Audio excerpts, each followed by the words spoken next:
చంద్రబాబు నాయుడు గారు రైతుల కోసం వెళ్ళేటప్పుడు ఒక బృహత్తరమైనటువంటి మంచి ఆలోచన చేశారు.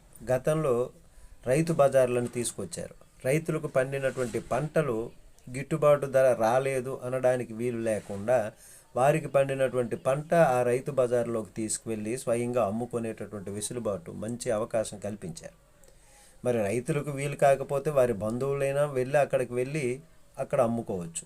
మరి అంతటా కూడా ఆ సిటీల్లో ఉన్నటువంటి వారు రైతు బజార్లకు వెళ్ళటం, ఆ దగ్గరలో కూరగాయలు దొరికినప్పటికీ కూడా రైతు బజార్లోకి వెళ్ళటం, తీసుకోవటం, అక్కడ కొనుక్కోవటం, రావటం. ఇంకా అక్కడ కొంటే ఒక తోటకూర కొన్నారు, ఒక కట్ట ఎక్స్ట్రా వేసేవాడు, సొంత పంటే కాబట్టి. ఒక టమాటా కొన్నారు, టమాటా కొంచెం ఎక్స్ట్రా, అట్లాగా ఉల్లి, ఇవన్నీ కూడా ఇట్లాంటి సులువుగా ఉంటుంది అన్నటువంటి ఉద్దేశంతో ప్రతి ఒక్కరూ రైతు బజార్లకు వెళ్ళేవారు. కానీ రైతు వెళ్ళి అమ్ముకోలేక బద్ధకం ఇట్లాంటి విషయంలో ఆయన జాప్యం చేయటం వలన గిట్టుబాటు ధర రాలేదు అని అంటే మరి ఎట్లా?